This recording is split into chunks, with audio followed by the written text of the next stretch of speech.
Europe 1, destination vacances. Il est 6h44 dans Europe 1 matin. L'heure de retrouver donc nos balades touristiques et gourmandes avec Vanessa Zah et Marion Sauveur. Alors, comme tous les jours, on commence avec vous, Vanessa. Ah, tiens, ça sent bon les vacances d'été, la Dolce Vita direction l'Italie, je crois, sur la côte amalfitaine, Vanessa, c'est ça? Voilà, est-ce que vous êtes prêts tous à enfourcher votre Vespa? Oui. Allez, c'est parti. Direction la péninsule de Sorrento, qui est beaucoup moins fréquentée que le reste de la côte amalfitaine, même si, évidemment, les villages perchés de Positano, Amalfi et Ravello sont incontournables. Mais il faut savoir quand même que l'été, c'est très chargé puisqu'il n'y a qu'une seule route qui longe la côte. Et c'est justement pour ça que j'aime bien Sorrento, parce que c'est un tout petit peu moins encombré. Et ce qui est agréable en plus, c'est que vous surplombez la baie de Naples, avec en toile de fond le Vésuve. Un panorama de fou, puisque vous avez aussi vu de l'autre côté sur les îles de Capri, Ischia et Procida. Pour moi, c'est vraiment l'une des plus belles vues de la côte, surtout pour le coucher de soleil. Donc, si on se pose à Sorrento, si j'ai bien compris, on est au centre de tout, c'est ça? Exactement. Et on peut filer du port en bateau-navette, à Naples en moins d'une heure, à Capri, et sur le reste de la côte amalfitaine. Donc, c'est idéal, c'est central. Et puis, côté culturel et historique, Sorrento vaut aussi le détour. Beaucoup de cachets avec, évidemment, ses ruelles, ces anciennes maisons très bien entretenues. Vous trouvez des ateliers de marqueterie à chaque coin de rue, parce que Sorrento est un des berceau de ce savoir-faire depuis 600 ans. Il y a justement un musée qui lui est dédié. Il est un peu poussiéreux, ce musée, mais il y a de superbes pièces, de très belles histoires. Franchement, on en sort avec le sourire. Et puis, c'est aussi dans un de ces restaurants qu'ont été inventés les cannelloni. Ça, Marion, je suis sûre que vous savez. Ce restaurant s'appelle Au Parrucciano La Favorita.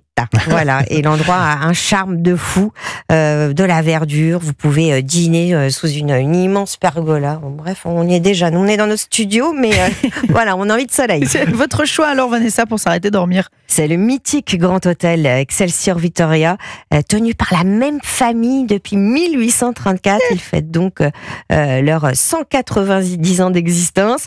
Et puis, c'était surtout le lieu de villégiature d'Enrico Caruso, qui a passé la fin de sa vie, de Wagner, qui lui est venu finir son opéra, Parsifal. La princesse Margaret aussi avait sa chambre, comme Pavarotti. Cette chambre, vous pouvez toujours y dormir. Et vous y voyez d'ailleurs certains de ces objets, dont les fameux clous qu'il gardait sur lui à chaque représentation par superstition. Pourquoi? Eh bien, il faut aller sur place. Dites-moi, Vanessa, on peut quand même y aller sans forcément y dormir. Oui. Vous pouvez aller prendre simplement un apéritif sur la terrasse au soleil couchant, dîner dans son restaurant, qui est quand même étoilé au Michelin. Et le chef Antonio Montefosco organise en plus des ateliers de cuisine. Intéressant. Donc, grâce à lui, moi, je sais enfin faire les gnocchis à la Sorrentina. Faudra nous inviter, Vanessa. Merci. Marion Sauveur, c'est à vous pour votre produit de saison. Alors aujourd'hui, une fois n'est pas coutume, bien c'est une viande, c'est ça? Oui, la viande de saison par excellence, c'est l'agneau, bien sûr. On en mange traditionnellement dès le printemps, mais ce n'est pas vraiment encore la saison. Historiquement, l'agneau de Pâques était le sacrifice d'un jeune agneau venant de naître, un agneau de lait, par un agneau élevé au pâturage entre 5 à 8 mois. L'idéal, c'est donc d'attendre en ce moment l'été. Nous y sommes, on peut manger donc de l'agneau. Très bien. Et est-ce que vous savez qu'il existe plusieurs types d'agneaux? J'imagine, oui. De mais lait. Alors, il y a l'agneau de lait, nourri exclusivement au lait, ce qui donne une viande blanche très tendre. L'agneau de boucherie, qu'on appelle aussi l'agneau blanc, avec une chair rosée et un goût un petit peu plus prononcé. Et enfin, le broutard, qui est au dernier stade de sa maturité, avec une chair rouge clair.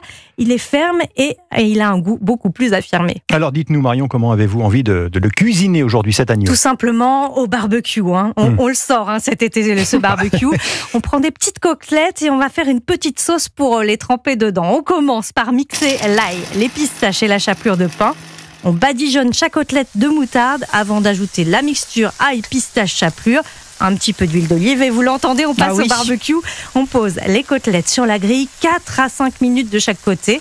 On sert avec cette petite sauce au yaourt avec du jus de citron, de l'ail haché, des oignons en petits dés et la menthe fraîche ciselée et bien sûr de l'huile d'olive. Bon, et chaque jour, on le sait, vous avez toujours des bonnes adresses à nous conseiller. Où est-ce qu'on va aujourd'hui ? Direction Carcassonne, dans l'Aude, dans l'hôtel de la Cité.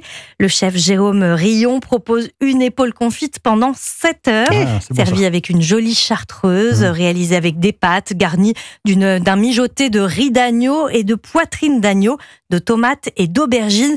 Tout en délicatesse, un plat réconfortant. C'est donc au restaurant La Barbacane à Carcassonne. Et je suis sûr que vous avez une autre adresse pour nous, Marion. Dans le Var, cette fois, au château Saint-Roux, au Canet des Morts. Le chef Guillaume Rigaudias farcit 2 épaules d'agneau avec des tomates séchées et olives noires. Elles sont accompagnées de purée de pommes de terre à la truffe d'été avec quelques shiitakes et pleurotes sautées et un jus d'agneau pour la gourmandise. Ouais, Même pas effectivement. 7 heures, on a déjà faim. Merci Marion. On retrouve évidemment vos recettes et vos adresses sur europe1.fr. Merci Vanessa. Vos adresses sont elles aussi disponibles sur le site d'Europe 1 et votre nouveau podcast, Europe 1 Voyage, sur toutes les plateformes et sur l'appli Europe 1. Europe 1 matin.